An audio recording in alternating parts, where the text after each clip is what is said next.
10장 17세기 쥐덫. 이 쥐덫은 우리 시대에서 발명된 것은 아니죠. 사회가 형성되면서 경찰이라는 개념을 만들어내자 경찰은 이 쥐덫을 고안해냈으니까요. 우리 독자들은 예루살렘 거리의 은어에 익숙하지 않을 수도 있고 작가인 저도 글쓰기를 시작한 지 15년 만에야 이 단어를 이 상황에서 쓰게 되었으니 쥐덫이 뭔지를 설명해 드릴게요. 쥐덫은 이런 겁니다. 어떤 집에서든 누군가 범죄 혐의로 체포되면 그 사실을 비밀에 붙입니다. 네다섯 명의 요원이 첫 방에 숨어 있다가 문을 두드리는 사람에게는 누구에게든지 문을 열어주고 그 사람이 들어오면 문을 닫고 체포해버리는 거죠. 이렇게 이틀이나 사흘이 지나면 그 집에 드나들던 사람들은 거의 모두가 잡히게 됩니다. 이게 바로 쥐덫입니다. 모나시웨 씨의 아파트는 이렇게 쥐덫이 되어 찾아오는 사람마다 추기경 쪽 사람들에게 잡혀서 신문을 받았습니다. 다만 달타냥이 사는 2층으로 통하는 별도의 통로가 있었으니 달타냥을 찾아오는 사람들은 이런 불청객을 피할 수가 있었다는 건 두말할 나위도 없습니다. 게다가 삼총사는 각자 따로따로 달타냥의 집을 찾았죠. 각자 흩어져 수소문했지만 아무것도 찾아내지 못했고 알아낸 것도 없었습니다. 아토스는 트레빌 씨에게까지 물어봤는데 평소에는 말이 없던 아토스였기에 그의 상관인 트레빌 씨도 깜짝 놀랐습니다. 하지만 트레빌 씨 역시 아는 게 없었습니다. 다만 추기경, 국왕, 왕비를 마지막으로 봤을 때 추기경은 심히 걱정스러운 표정이었고 국왕은 화가 나 있었으며 왕비의 충혈된 눈은 밤을 온전히 새웠거나 울었다는 걸 보여줬다고 합니다. 하지만 왕비가 결혼 후 줄곧 밤을 새우고 울었기 때문에 이 마지막 상황은 트레빌 씨에게 크게 신경 쓰이는 일은 아니었습니다. 어쨌든 트레빌 씨는 아토스에게 국왕 그리고 특히 왕비님을 위해 봉사하라고 명했고 동료들에게도 같은 임무를 주라고 당부했습니다. 달타냥은 집에서 꼼짝도 않고 머물렀습니다. 그는 자기 방을 관측소로 바꿨습니다. 창문으로 사람들이 쥐덫에 걸리러 오는 걸 봤고 게다가 마루의 타일 몇 개를 떼어내고 아래쪽 마룻바닥을 파내어 얇은 천장 하나만으로 신문이 이루어지고 있는 아래층 방과 분리된 상태였기에 신문관과 피의자 사이에 오가는 모든 대화를 들을 수 있었습니다. 체포된 사람에 대한 철저한 수색으로 시작되는 신문은 대개 다음과 같이 진행되었습니다. 모나시웨 부인이 남편이나 다른 사람에게 전달해준 물건이 있습니까? 모나시웨 씨가 아내나 다른 사람에게 전달해준 물건이 있습니까? 두 사람 중 누군가가 당신에게 입 밖으로는 내지 못할 것을 맡긴 적이 있습니까? 달타냥은 속으로 생각했습니다. 만약에 이들이 뭔가 아는 게 있었다면 저렇게 묻지는 않을 거야. 그럼 이들이 찾으려는 것은 무엇일까? 버킹엄 공작이 파리 어딘가에 있는지, 그리고 그가 왕비와 다시 만났거나 또는 만날 예정인지를 찾으려는 것이 아닐까? 달타냥은 이 아이디어에서 딱 멈췄는데 그가 들은 모든 것을 종합해 볼 때에 충분히 가능성이 있는 추측이었습니다.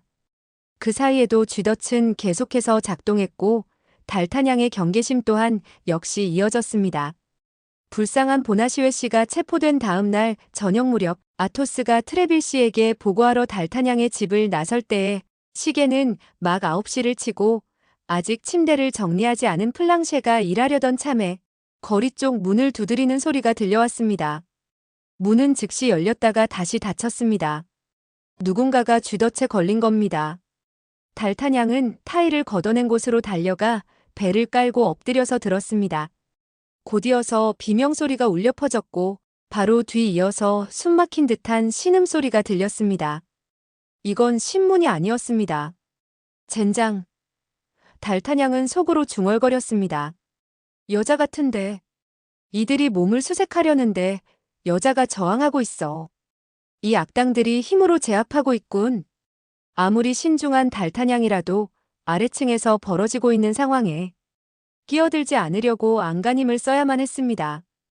하지만 내가 이 집 주인이라고요, 나으리들. 내가 보나시웨 부인이라고요. 나는 왕비께 충성하는 사람이라고요. 불행한 여인이 소리쳤습니다. 보나시의 부인. 달탄양이 중얼거렸습니다. 우리 모두가 찾고 있는 사람을 내가 운 좋게 찾아낸 것인가? 바로 당신을 기다리고 있었지. 신문관들이 말했습니다. 목소리는 점점 더 약해졌고 격렬한 몸 움직임에 벽의 널빤지가 삐걱거렸습니다. 피해자인 여자 한 명이 4명의 남자에게 대항할 수 있는 한 최대한에 저항하고 있었습니다. 제발요, 나으리들 용서해주세요. 목소리가 중얼거렸고 그 후로는 알아들을 수 없는 소리만 이어졌습니다. 입을 틀어막고 끌고 가려 하고 있어. 스프링처럼 벌떡 일어선 달탄양이 외쳤습니다. 내 검. 좋아, 허리에 차고 있어. 플랑시에. 나리. 당장 아토스, 포르토스, 아라미스를 찾아. 셋 중 한 명은 분명히 집에 있을 거고 어쩌면 셋 다 돌아와 있을지도 몰라. 그들에게 무기를 챙겨서 당장 뛰어오라고 전해. 아, 맞다. 아토스는 트레빌 씨와 함께 있지. 하지만 어디로 가시려는 겁니까, 나리? 어디로요? 창문으로 내려갈 거야. 달탄양이 소리쳤습니다. 그래야 더 빨리 내려갈 수가 있어. 너는 타일을 다시 깔고 바닥을 쓸고 문으로 나가서는 내가 말한 곳으로 빨리 달려가. 나리, 그러다가는 죽으실 겁니다. 플랑셰가 울부짖었습니다. 닥쳐, 이 멍청아. 달탄양이 말했습니다. 그리고 창틀을 손으로 잡고는 2층에서 뛰어내렸습니다. 다행히 높지 않아 하나도 다치지 않고 착지했습니다. 그리고는 곧장 문을 두드렸습니다. 이제 내가 쥐덫에 걸릴 차례군. 하지만 이런 쥐를 만나는 고양이들에게는 참 안 됐지만 말이야. 젊은이의 손에 의해 문고리가 울리자마자 소라는 곧 멈추었고 발소리가 가까워지더니 문이 살짝 열렸습니다. 달탄양은 검을 뽑아든 채 보나시웨 씨의 아파트로 돌진했고 문은 마치 스프링이라도 달린 듯이 그의 뒤에서 저절로 닫혔습니다. 그때 불운한 보나시웨의 집에 살던 사람들 그리고 가장 가까운 이웃들은 곧이어 큰 비명소리와 발 구르는 소리, 칼 부딪히는 소리, 그리고 길게 이어지는 가구 부서지는 소리들을 들었습니다. 잠시 후 이 소리에 놀라 창문을 통해 보고 있던 사람들은 문이 다시 열리고 검은 옷을 입은 남자 4명이서 문 밖으로 그냥 걸어 나오는 것이 아니라 마치 놀란 까마귀들처럼 날아가듯 튀어나가는 모습들을 볼 수 있었습니다. 그들은 바닥과 테이블 모서리에 깃털, 즉 옷의 누더기와 망토 조각들을 남겨두었습니다. 달탄양은 큰 어려움 없이 승리했다고 말해야 할 겁니다. 왜냐하면 경찰 중 오직 한 명만이 무기를 들고 있었고 그마저도 형식적으로만 방어했기 때문입니다. 물론 나머지 3명은 의자, 도자기 등으로 젊은이를 때려 눕히려 했지만 가스코뉴인의 검이 안겨준 2~3번의 상처에 겁을 잔뜩 먹었습니다. 10분이면 그들을 제압하기에 충분했고 달탄양은 전장의 주인이 되었습니다. 당시 파리 시민 특유의 냉정함으로 폭동과 난투극이 벌어지던 시대에도 창문을 열었던 이웃들은 검은 옷을 입은 남자 넷이 도망가는 것을 보자마자 창문을 다시 닫았습니다. 본능적으로 당분간은 모든 것이 끝났다고 느꼈기 때문이죠. 게다가 시간이 늦어지고 있었고 그때나 지금이나 릭상부르 지구 사람들은 일찍 잠자리에 들었습니다. 달탄양은 보나시웨 부인과 단둘이 남겨졌고 그녀에게로 몸을 돌렸습니다. 불쌍한 여인은 안락 의자에 쓰러져 거의 실신 상태였습니다. 그녀는 25이나 26살의 매력적인 여인으로 갈색 머리에 푸른 눈, 살짝 위로 솟은 코, 감탄할 만한 치아, 장밋빛과 오팔색이 섞인 듯한 얼룩덜룩한 피부를 가지고 있었습니다. 하지만 귀부인과 혼동할 만한 특징은 거기까지였습니다. 그녀의 손은 하했지만 섬세함이 부족했고 발은 상류층 여성이라고 말해주지 않았습니다. 다행히 달탄양은 아직 그런 세세한 부분까지 신경 쓸 때가 아니었습니다. 달탄양이 보나시웨 부인을 살펴보면서 우리가 말했듯이 그녀의 발에 이르렀을 때 그는 바닥에서 고운 cambric 손수건 한 장을 발견했습니다. 그는 습관처럼 그것을 주워들었는데 손수건 모서리에서 아라미스와 목숨을 걸고 싸울 뻔했던 그 손수건과 같은 모노그램을 알아보았습니다. 그때 이후로 달타냥은 문장이 새겨진 손수건에 조심스러워졌고 주운 손수건을 아무 말 없이 보나시웨 부인의 주머니에 다시 넣어주었습니다. 그 순간 보나시웨 부인이 정신을 차렸습니다. 그녀는 눈을 뜨고 공포에 질려 주위를 둘러보았고 아파트가 비어있고 자신이 구원자와 단둘이 있다는 것을 알았습니다. 그녀는 즉시 그에게 손을 내밀며 미소를 지었습니다. 보나시웨 부인은 세상에서 가장 매력적인 미소를 가지고 있었습니다. 아, 나리. 그녀가 말했습니다. 당신이 저를 구해주셨군요. 감사를 표하게 해주세요.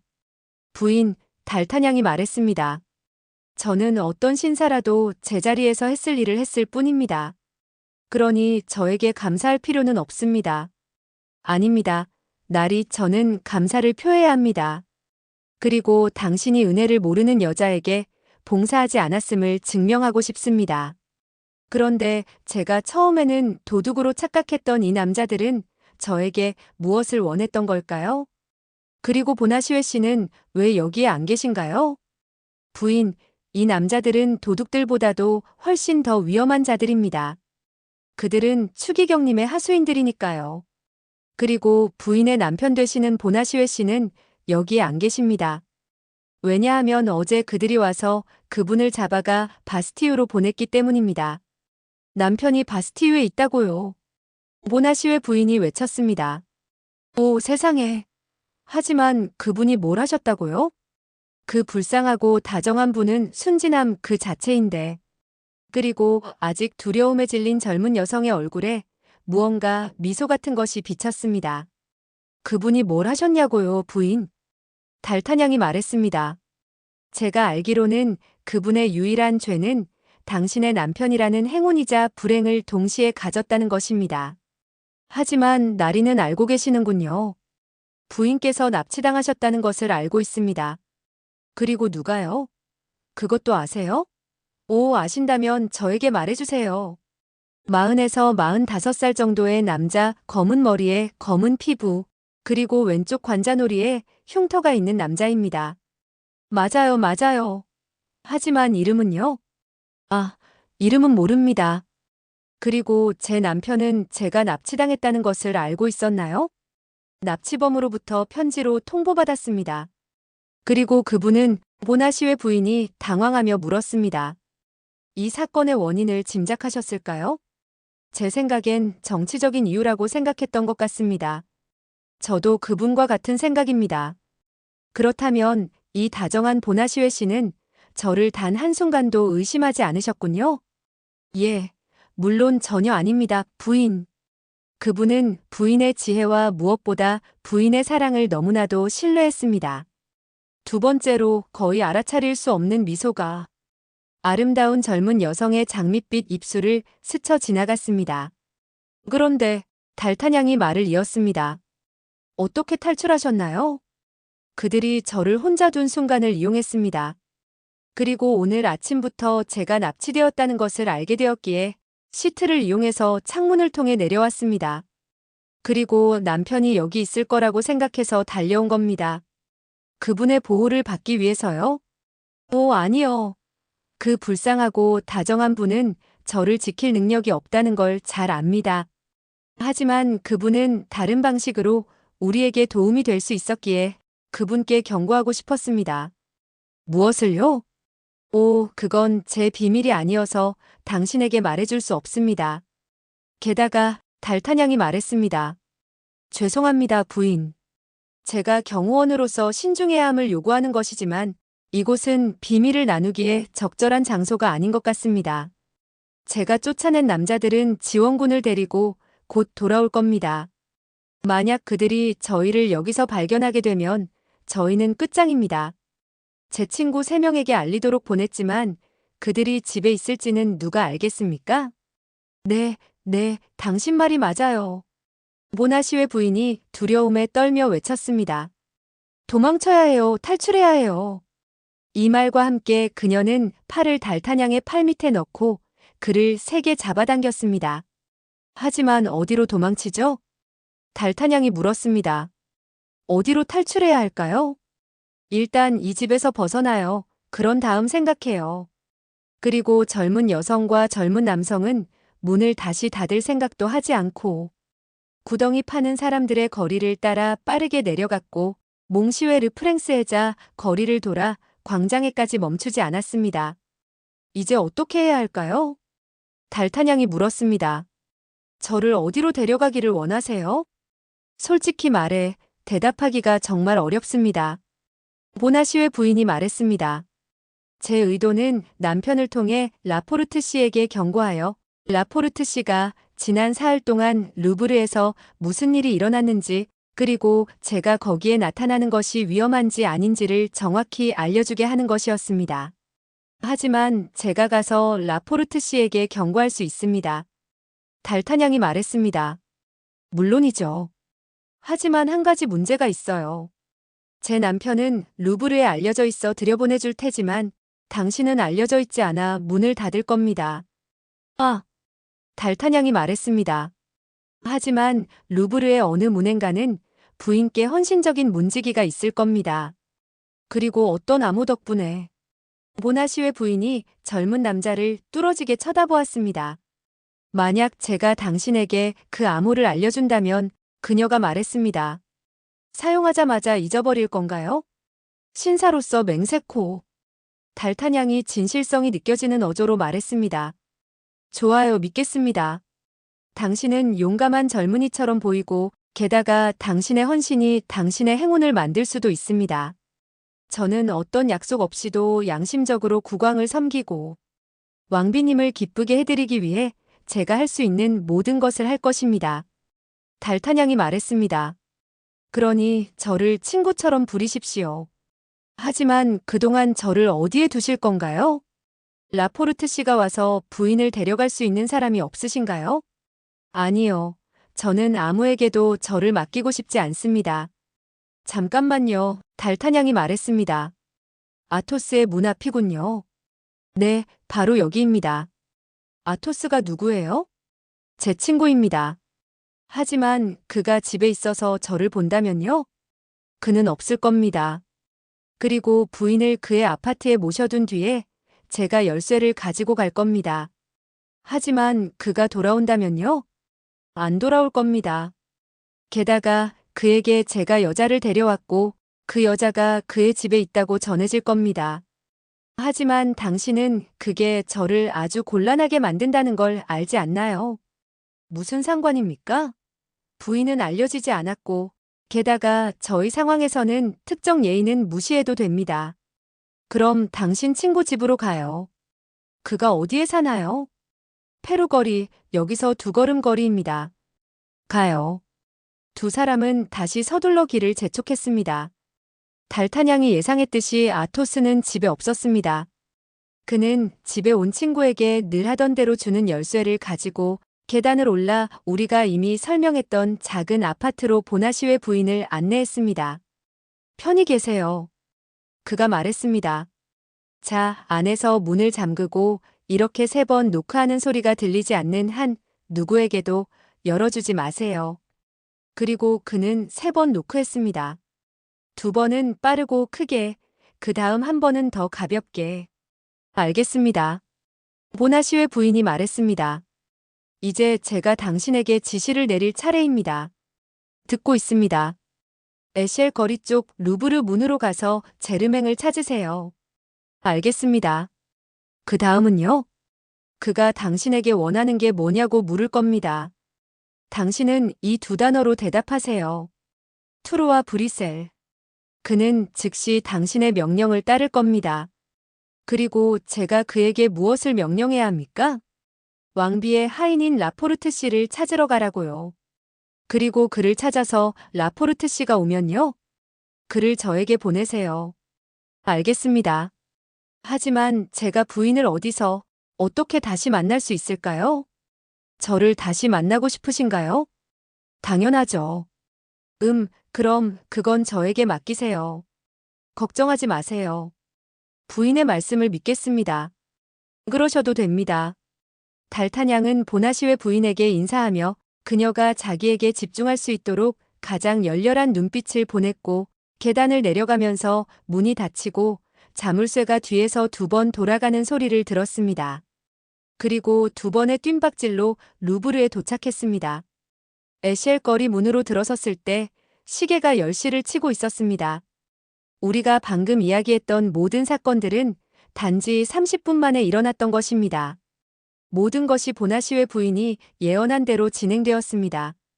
약속된 암호에 제르맹은 고개를 끄덕였습니다.